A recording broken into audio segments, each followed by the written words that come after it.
Recording in Howdy. progress. hmm Hey, Brian. Hey, what's up? Not a Welcome lot. back. Thank you. Oh, you talking to me or are you talking Oh yeah. to the listeners? Okay. This is Dream Idiots. My name is Morris, and the other fellow who's quite sure of where he is and knows what he's doing is Brian Treat. Each week we That's tell each other stories and drag you listeners along for the ride, as bumpy and as uncomfortable and as cringeworthy and as tense as it may be, or it could be fun. Who knows? Yes, welcome back. Thanks for listening. We appreciate you tagging along. Pete Rose just died. Dikembe Mutombo just died. Who else? Chris Christopherson died Chris yesterday. Christopherson, Maggie Smith. We're batting. We're over this week. All of those suck. Well, Pete Rose, who cares? But Hundreds of people in the path of Helene, just awful. So hmm I hope you have a fun story today. God damn it! Mine is actually is fun. So every week we do have two stories. We don't tell the other person what's coming. Sometimes they sort of line up in a karmically convenient way. Sometimes they're just completely non sequiturs. But anyway, two stories each week. And we appreciate you tagging along. You can check us out at dreamidiots.com. We're online on Facebook and Instagram. We are at Dream Idiots. If you have a story idea, you can drop us a line at dreamidiotspodcast@gmail. And if you don't mind, on whichever platform you're listening to us on, if you can give us 5 stars and shoot us a review, that is hugely helpful. Helps us climb the charts, supposedly. Yes, indeed. And I used to mispronounce Dikembe Mutombo's name, and it would make Dave just hideously mad in college. I called him Demetki, and even after he corrected me, I kept calling him that just because Just piss him off. he got so livid and red faced, and it's Dikembe. Okay, David. David.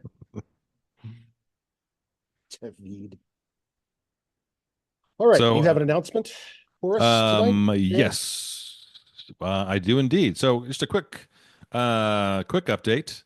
On at least two occasions, maybe even three occasions, I have talked about this. This is not really a happy topic, but wanted to throw it in here anyway. This whole new trend, mostly across the South, of replacing lethal injection with nitrogen hypoxia as a means of executing prisoners. So way back when we talked about Alan Eugene Miller and Kenneth Eugene Smith.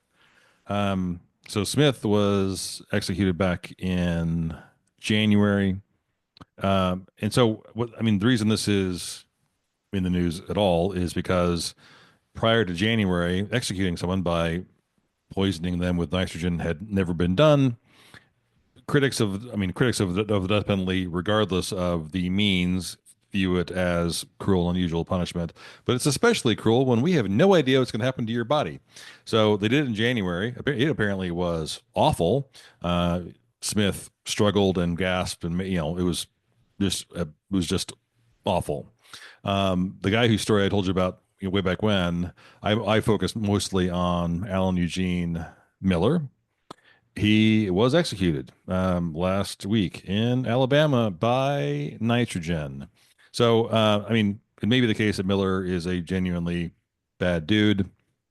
He was sentenced to death 24 years ago for killing three guys. I'm not trying to say the guy's an angel, but he'd been in prison for a long time. The same guy whose name I've mentioned several times, John Hamm, is the guy who's the Alabama Department of Corrections commissioner and always comes out after these events and does a news conference. He said that, or at least reporters from the AP said that Miller said his final words were, "I didn't do anything to be in here." He shook and trembled on a gurney for about 2 minutes. He pulled against the restraints and there was about so he was shaking and trembling, and then 6 minutes of gulping breaths before he became still. Um, Really, just horrific in virtually every way. This worthless piece of shit Ham said, "quote There's going to be involuntary body movements as the body is depleted of oxygen. That is nothing we did not expect." How did you expect that, Mr. Ham, considering this has only been done once before? And does that make it okay if you knew it was going to happen? Um, so, yeah, I get that people do bad things. I've never been close to someone who's been the victim of a violent crime. Maybe I would feel differently if something bad happened to someone close to me. I get emotions run high, but you are a gigantic piece of shit if in 2024 you are still in favor of the death penalty by any means, even if it is completely humane. The Eighth Amendment of our Constitution is supposed to protect us against cruel and unusual punishment. That expression, cruel and unusual punishment, goes back, I think, more than 100 years prior to the U.S. Constitution, that adoption. Um, and in this country, in this current climate, we have people that are freak out, die hard Second Amendment advocates, but I don't get why no one is really an Amendment advocate at all, because this is just staggering to me. This is now going to be apparently the new norm. So anyway, It's pretty vile. And I think yes, the reason that there's no Eighth Amendment supporters is because, a gun is something tangible, right? So, yeah, you've got a thing you can and right, idolize and worship. and and guns are cool, and it's a whatever, it's a penis replacement, it's a whatever, it's like fuck you, why isn't there a right to freedom of religion advocates pushing aggressively? It's always these Second Amendment assholes, and this is disgusting. The guy was probably a bad guy. Fine, throw him in jail, throw the key away and let him rot there. Great, but this is just insane to me. And so, not that funny, but worth mentioning. And now a story about fluffy bunnies. Anyway, I do have a story that is lighter because I knew I had that sort of heavier introduction. Ever heard of a man named Barry Bremen? Barry Bremen. Bremen. Yeah, that sounds familiar, but I can't place Okay. him. Barry Bremen's born in Detroit, Michigan, June 1947. Like a bunch of kids, young men of that generation living in the Midwest, big sports fan. And while he's athletic, didn't really seem to have much athletic prowess. And it was clear early on he wasn't going to make a career out of being a professional basketball player or anything else. He first, as a young man, got a job teaching history at a junior high school, then shifted gears, went into selling life insurance, went to Michigan State, had kind of a suburban life with his wife, a Michigan State Spartan named Margot, had three kids, loved sports. He was an okay basketball player, and he's a pretty big guy, 6'4", over 200 pounds, a typical Midwest sports fan. And early adulthood, he starts shifting gears a little bit and kind of takes on, let's call it a hobby. He's playing basketball with some friends at the Jewish Community Center in West Bloomfield, Michigan. This is mid 70s. And he's playing just this little pickup ball with some buddies. And during these games, when he was either during the game he would wear it, or on the way there, he's wearing a warm up uniform.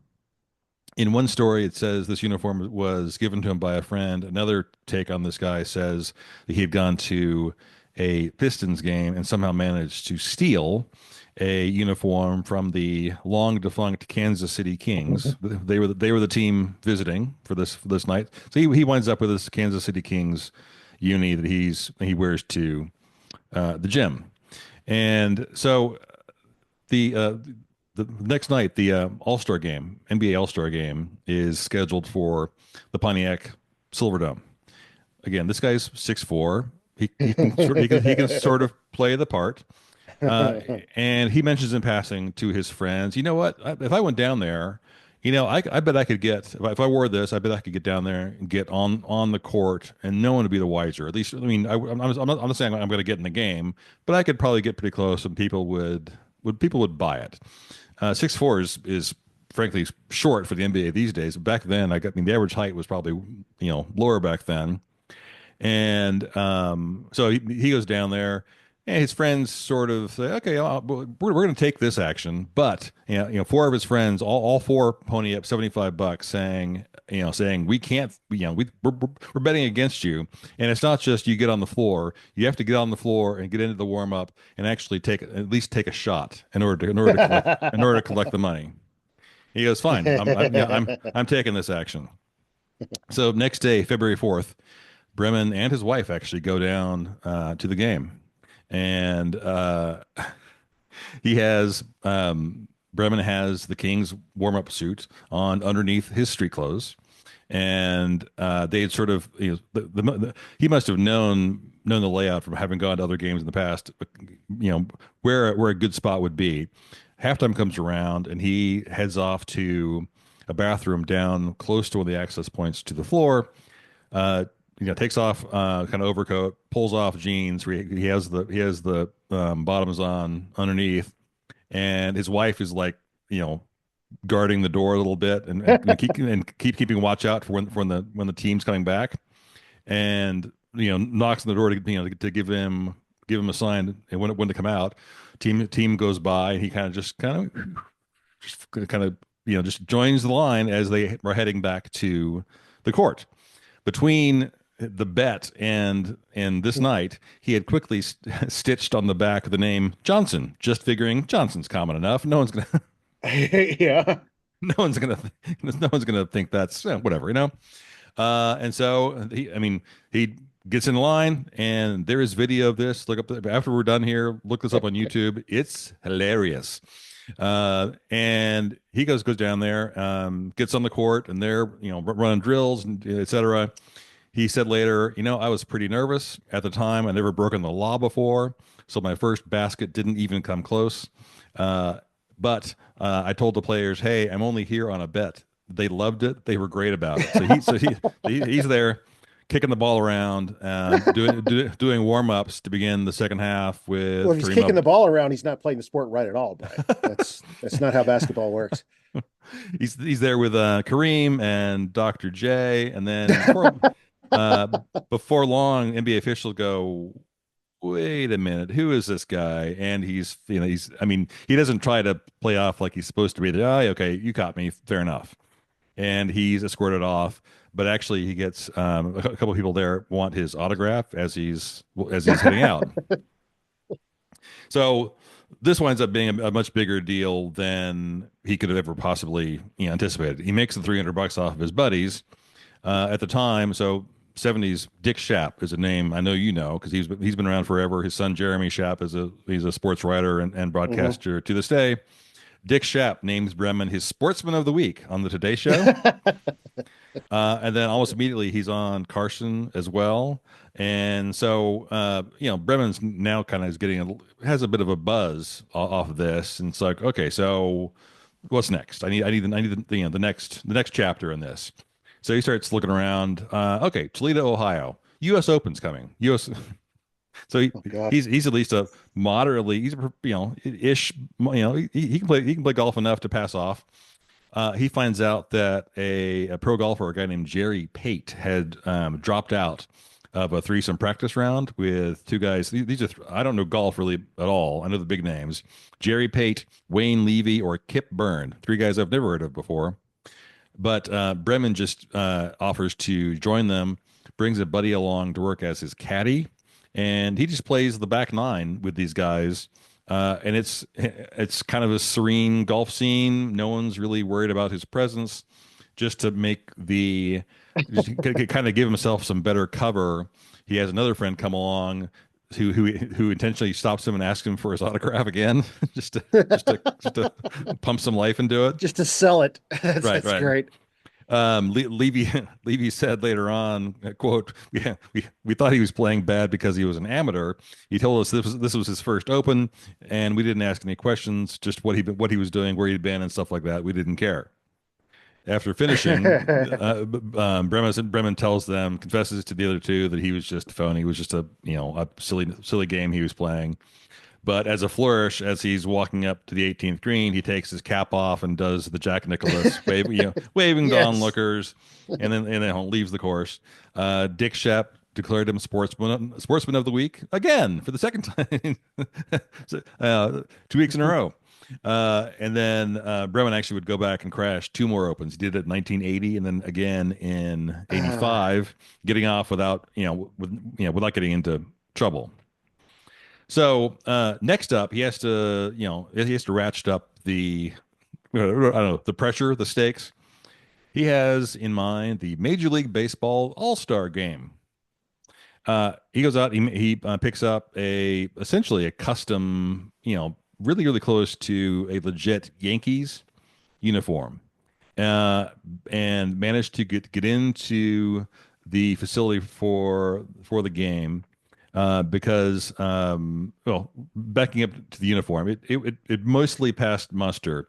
At closer inspection after the fact, there were a couple details that were off and kind of gave him away. Yankees is The misspelled.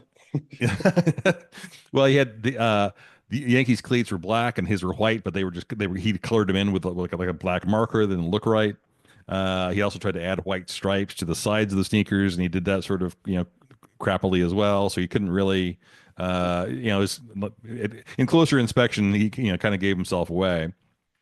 This game, President Gerald Ford is in attendance for the actually for this game, and so Secret Service is there. So there's definitely a higher level of security there. Um, the reason he was able to get in there and actually get into the causeway down below is because at this point, two players, in particular George Brett and Tommy John, helped him. Uh, got him in the facility and hid him out in a sauna just off of the locker room. And so after Secret Service, basically when finished their searching, he joined the line. For some reason, Reggie Jackson was late getting to the field, and so no one kind of was head counting. And "Hey, is everyone here? Okay, good. We're all good."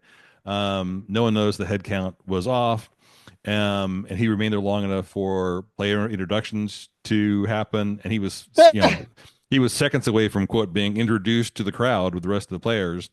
And then you figured out, wait a minute, who's this dude? And he claimed later he was handcuffed and detained for a while, mostly because of Ford being there. But Was again, this before or after the assassination attempts on Ford's? Probably after, right? probably after, yeah. Yeah. Okay. Yeah, some of the dates on this don't quite line up because this actually says 79. And Ford was not president then. So I don't know.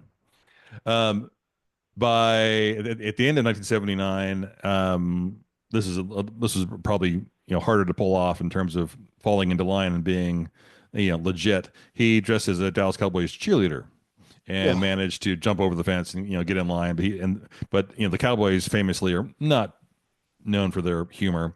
He was arrested, threatened with a lawsuit by the front office. They didn't see the humor. He got banned from the facility, and he promised never do it again. Again, no criminal charges, but again, they were definitely pretty pissed off. At the 1980 NFL Pro Bowl game, which at the time I think still is always held in Hawaii, uh, he again gets into the facility and he trots out onto the field wearing the jersey of a man named Lem Barney. Uh, Lem Barney had been a longtime Detroit Lions player. He had gotten to know Bremen because Bremen's a hometown boy in Detroit, and so Barney just says, "Oh yeah, here, take all of my shit." Gave him the uniform and everything, and Bremen gets on the field.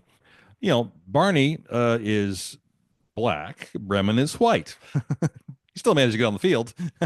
And then, so he's Bremen got on the field and was on the sidelines all the way until the third quarter before security went before anyone realized, wait a minute, you're not. That's not you. And some of the players chanted after the security, "You can't take Lem Barney," yelling and screaming at him. But it's just this random 6'4" dude with a mustache. Uh, So at this point, so he he's went he getting went all the way to Hawaii for this bit. right, right, right from Detroit. Not cheap. No, not cheap. So at this point, born. So he's, well into his 30s now, and decides, well, it's hard to pass me off as a player anymore. I'm gonna start passing myself off as an official now instead. There you O- go. October 14th, 1980, Game One of the World Series in Philadelphia. If you were a fan for this game, you looked out and you would see before the game seven umpires huddling together to chat through their respective positions and requirements during the game. One of these seven was Barry Bremen. He had gotten access to the field because he'd somehow gotten a media credential, which were probably easy to obtain. So gets the media credential. Uh, Somehow he had a friend because some other either current or recently retired umpire had given him the uniform to borrow. So he goes there with an official uniform, gets in the place, discards the outer layer of whatever he was wearing, the suit, gets rid of those clothes, puts on the blue jacket and all the gear, the turtleneck that he had borrowed, goes out on the field. He's chatting with other umps, some of whom recognized him, but like, wait, I know your face. What? How? Hmm. But he's out there. He stood for the national anthem. But then when it actually comes time for first pitch, then he leaves of his own volition, and he's not really gonna. I mean, he's not. It's so innocent, really. He's not going to pull a Um, Leslie Nielsen and start calling balls and right, right, strikes right. by the home Uh, plate. and he said later, quote, "Are you kidding me? Getting out to home plate at a World Series game, then getting away with it without getting spotted? That's like Mission Impossible. I still can't believe I got away with it." So just a few months later, in New Orleans at this Superdome, Super Bowl 15, he had decided, he's gearing up now for these games. So he has tearaway clothes. He has the Velcro pants and things that are easy to rip off quickly. Again, he hides under the bleachers in the Superdome behind some plywood. Waits until he sees other referees jog out, and then again just quickly kind of steps in line and starts running out with them. And hey, Tony, hey, Phil, whatever the but again, when they look at him, he's not trying to pretend he really is supposed to be there. He's freely admitting this is just, I'm just going to crash this party for a second until someone throws me out. One of the NFL officials was noticed that Bremens was wearing a number 12 on his striped shirt, and this official was also wearing number 12. Okay, we can't have number 12. So yeah, so get out. So Bremen left the Superdome, went outside, ran across the street, put his street clothes back on, and then returned to the game as a ticket holder just to watch the rest of it. The following year, the NFL posted pictures of Bremen at various places. Just keep an eye out for this dude. One time, in order to get around that, he showed up dressed as the San Diego Chicken. Um, but he didn't get in because the real San Diego Chicken was only 5'7". It's like, no, dude, yeah, nice try.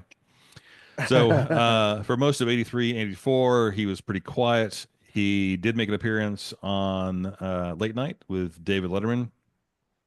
Had a few other sort of TV, or promotional type appearances.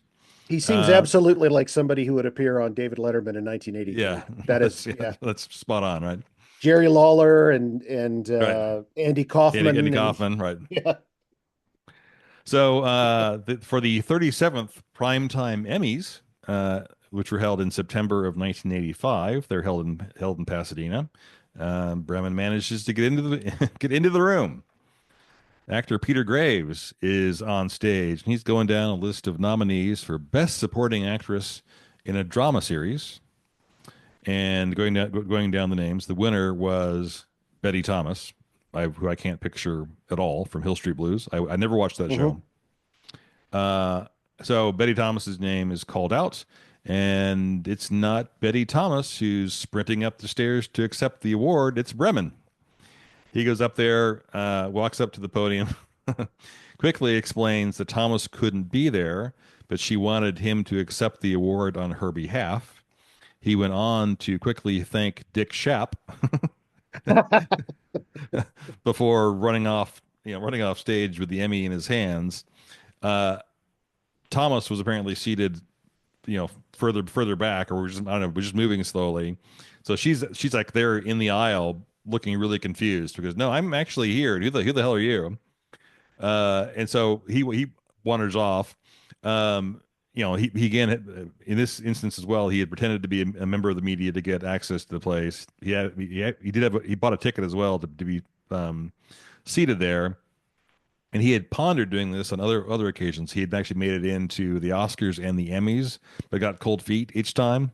And so the reason he accepted Thomas's award is because he was convinced that she was not there for some reason. I don't know why he thought that, but so he didn't know he was really gonna gonna piss someone off. So he goes up there, accepts the award. He does get arrested, on basically grand theft and given a fine, and completely pisses her off. And she's so angry she basically refuses to talk about it ever again. In 1986, he manages to sneak again onto the field at the Astrodome for the Major League Baseball All-Star Game, and so Tommy Lasorda is there, as one of the managers. Oh, I Uh, bet he's not a funny guy. I bet he doesn't like funny no, stuff. no, no. Yeah. Bremen was there somehow this time in a Mets uniform. Bremen is there at the All-Star Game taking batting practice. And Lasorda goes, "God damn it!" and recognizes him, throws him out. And so that was basically it. He wouldn't sort of officially retire until 1997. He said later that the stakes were kind of getting too high, media pressure was a little too much. Celebrity stalking was kind of turning into more and more of a problem. 1993, Monica Seles gets stabbed. And, Jesus. and I remember that. That was Was that awful. And 31 years ago? Holy shit. yeah. And so then okay, maybe this isn't as funny as it used to be. Now the stakes are so high.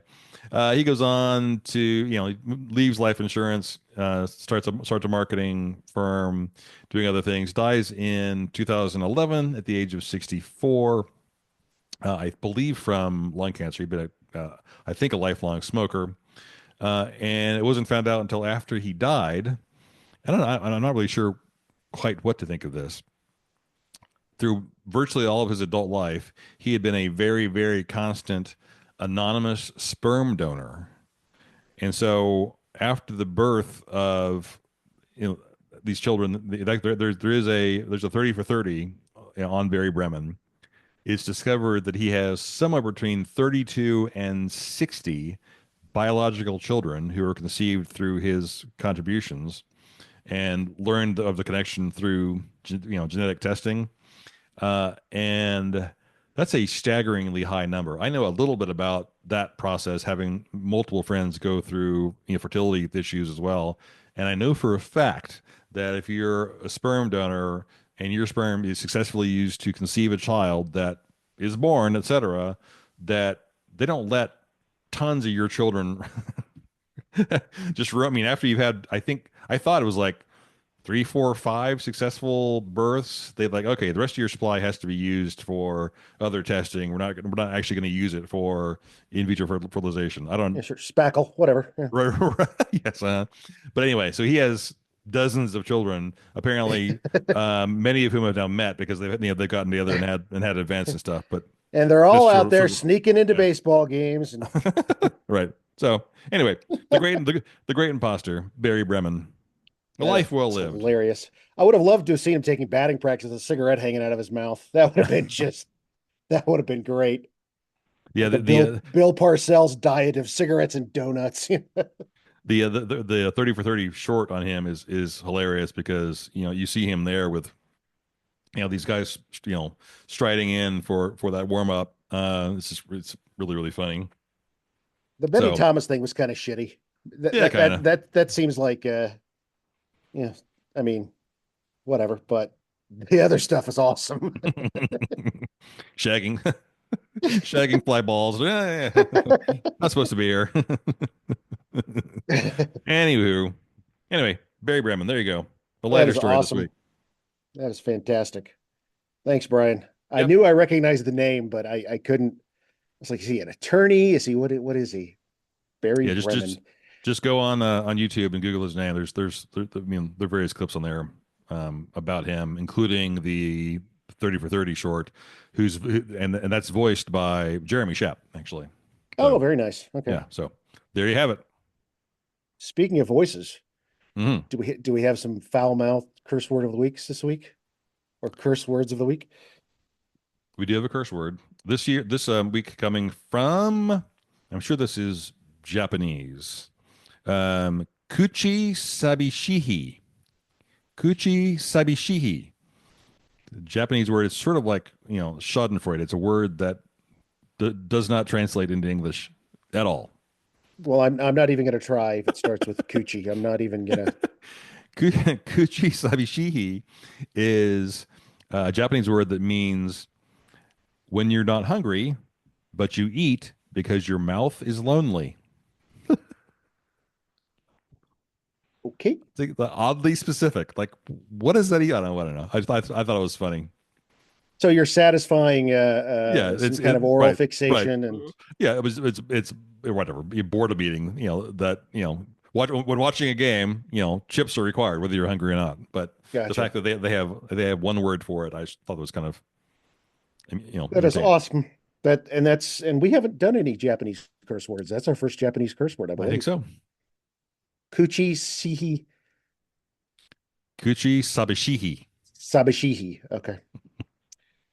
Well, you learn something new every week. At least I I do. try. We're planting seeds here. Are you ready for my story, Brian? I am. Okay, you'll recall a few weeks back, I did a story on a musician who disappeared, a guy by the name of Jim Sullivan, and I called that Missing Notes. And I've got another Missing Notes story here today. You ever heard of Sheila McDonald? Sheila McDonald. No. And that's spelled a very Scottish way, Shelagh. She was Mm. indeed Scottish. In 1971, Sheila McDonald was on the verge of becoming the next big thing on the British folk music scene. There was no shortage of amazing women vocalists for the genre and for the decade, including but not limited to Sandy Denny of the Strawbs, Fairport Convention, and Fotheringay, Maddie Pryor of Steel Eyed Span, Linda Thompson, June Tabor, Anne Briggs, and of course, Shirley Collins, who'd been recording great music since the mid 50s. Sheila had two critically acclaimed LPs under her belt, the first of which was her 1970 self titled debut. Stuart Mason, who wrote of the album decades later, would say Joni Mitchell meets early Fairport Convention, Judy Sill jamming with Pentangle. The first album by Scotland's Sheila MacDonald has that sort of cross cultural appeal. It's not easy to remember what different paths folk rock had taken in the US and the UK until one listens to this album and how skillfully it combines intimate confessional songwriting with a traditionally bent music inclination. McDonald's voice is a clear, lovely soprano with some of Joni Mitchell's phrasing, but none of her more piercing affectations, and a bit of Sandy Denny's richness and warmth. So that's not bad company to sit with. Judy Sill, she was American, but Judy Sill, Joni Mitchell, also Canadian, um, and then Sandy Denny. So that's pretty heady company. McDonald's second album, Stargazer, from September of 1971, cemented her place in the modern British folk scene. Reggie Unterberger, also writing many years later for All Music Guide, would describe that the album can be unequivocally recommended to fans of Mitchell and Denny who have run out of things to buy by those two singers and want something that's for the most part undiscovered, but with a similar vibe. So not really as glowing as Mason's review, but still, again, that comparison's there. And UK music critics jumped on it, dubbing her the new Sandy Denny, primarily in reaction to this second album. Now, when you think of this comparison to Sandy Denny, and I don't know how much you know about British folk rock of the 60s and 70s. Not I know much. you're a Jethro Tull fan, and they're definitely of that inclination. In fact, Hmm. Fairport Convention shared some of the same musicians as Jethro Tull. Oh well. Um, the weight of this may be difficult to comprehend for those unfamiliar with British folk rock of the 60s and 70s, but as a comparison, imagine the incredible pressure of being labeled the next Bob Dylan. And just despite what you may think of Bob Dylan or his voice, there is no doubt, and it's you cannot argue that he did not have an amazing effect on popular music. Right. I can think of one musician who lived up to that hype, and that's Bruce Springsteen. His debut album, and I know you're not a Springsteen fan, his debut album, Greetings from Asbury Park, New Jersey, reviewed by such rock critics as William Rollman and Robert Christgau, generated such comparisons between the two musicians.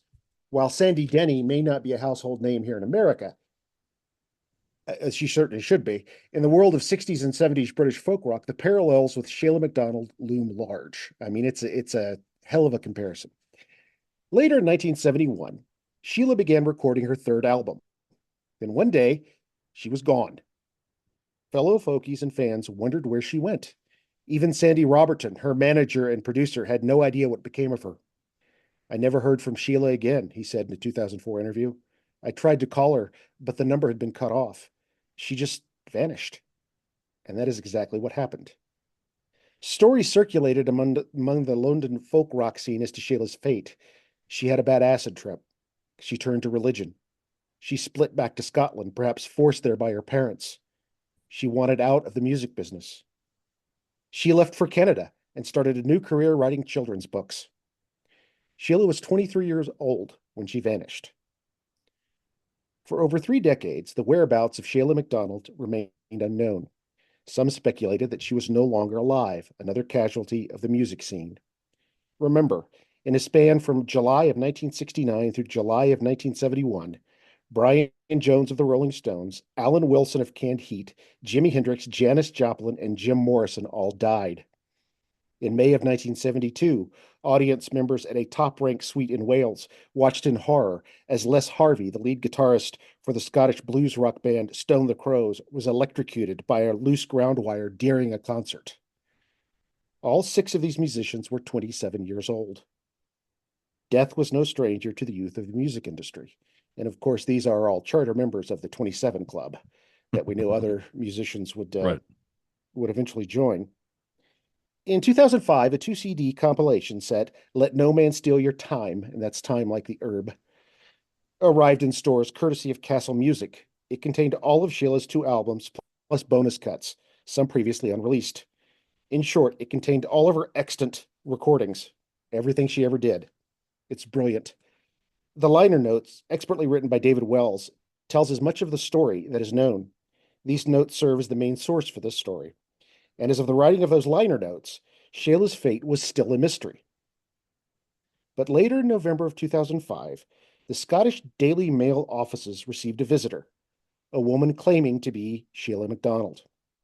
The paper had run a story about MacDonald which had caught her eye. It wasn't the first article to feature the disappearance. Journalist Charles Donovan of The Independent can claim that distinction.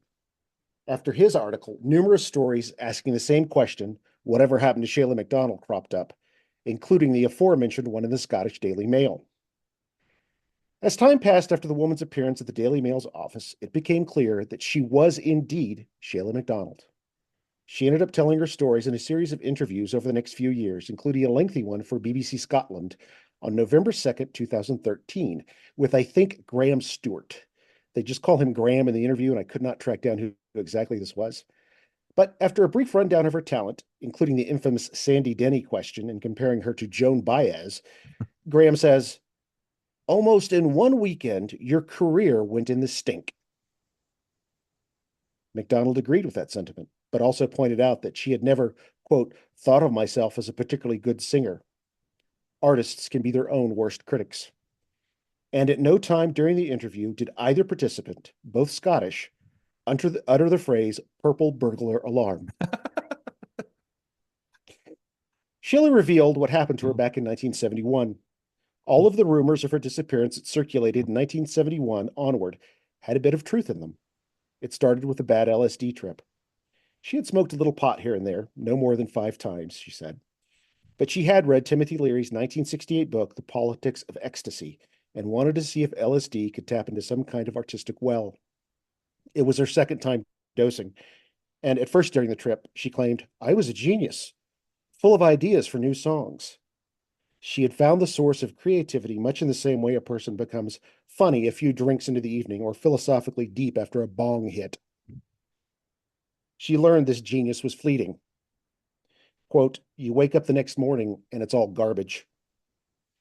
And having written some academic papers, I can say that that's absolutely true. When you write something under the influence of something, you think, oh my God, I'm making some deep. And the next day you look at it, it's like, what ham sandwich? What the hell is Pound this? three ampersand. What does this mean? Is this English? She was crushed. So she withdrew, returning home to Scotland to live with her parents. She didn't really turn to religion. She had been raised Christian Scientist, so there were no medications or hospitalizations to help her find herself.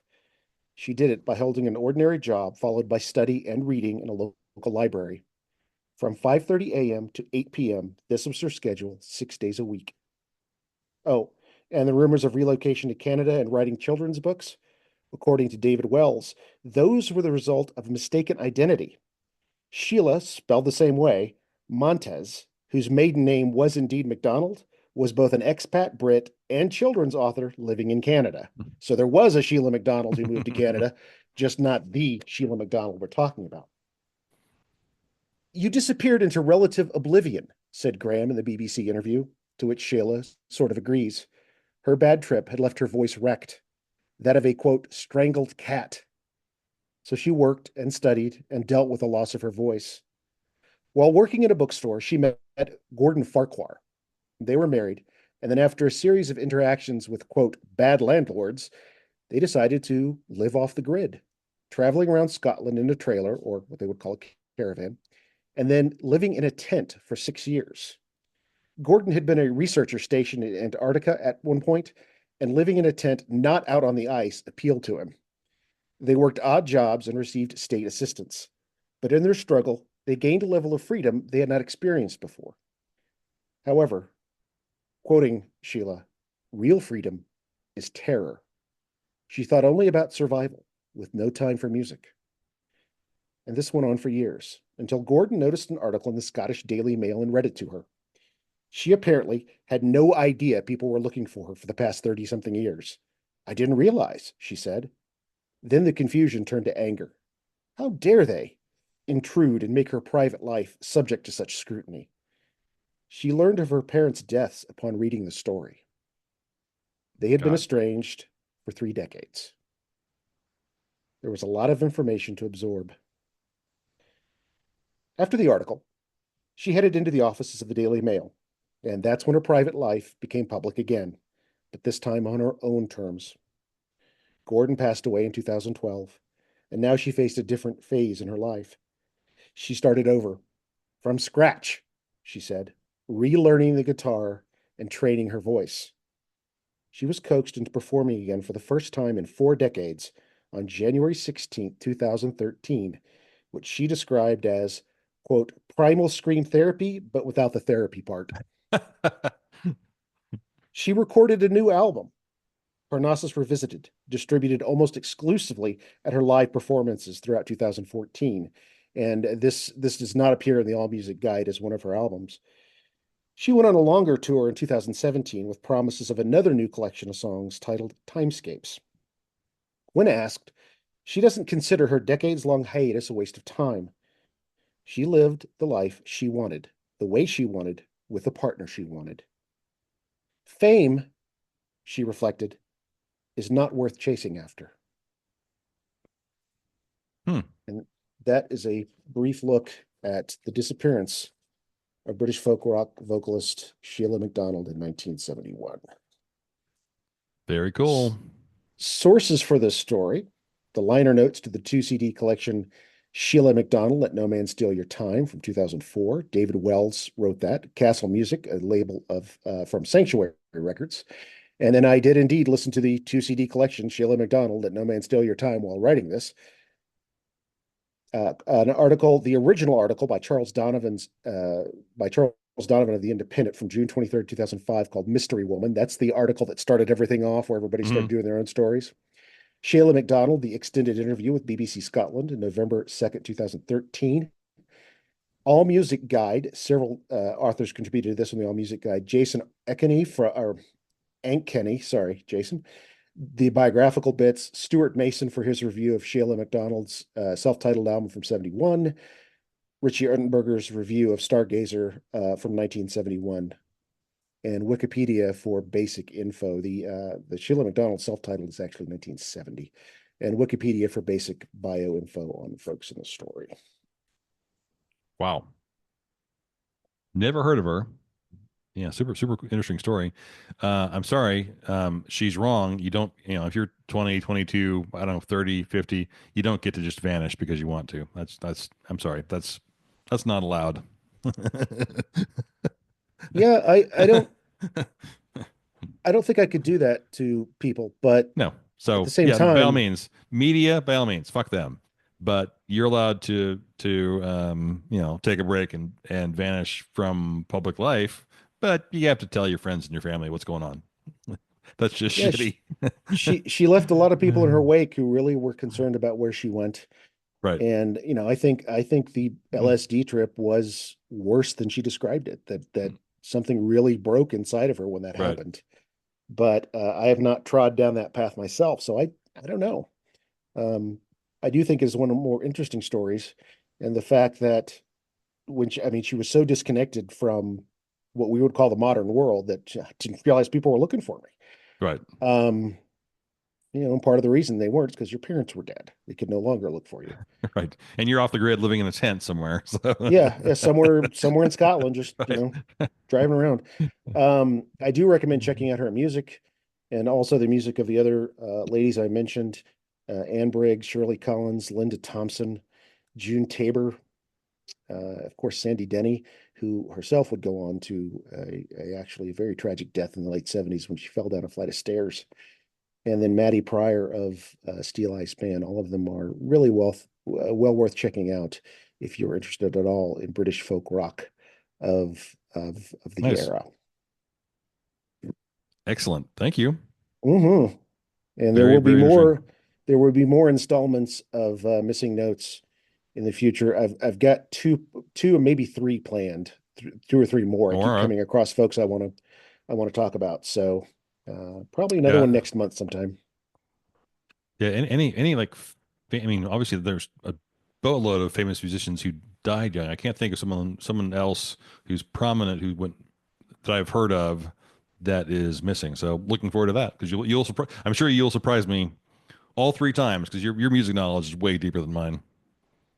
Well, uh it really combines two of my favorite things, music and people who just vanish. Where the hell did they go? What Right. How'd that happen? Right. even in the weirdest part of the '70s with Bigfoot and UFOs and Bermuda Triangles, I was still always fascinated with people who just poof, just one day they're Right. there, the next day gone. I'm actually Ah, I'm working very much in the background on a longer story as well that involves a missing person.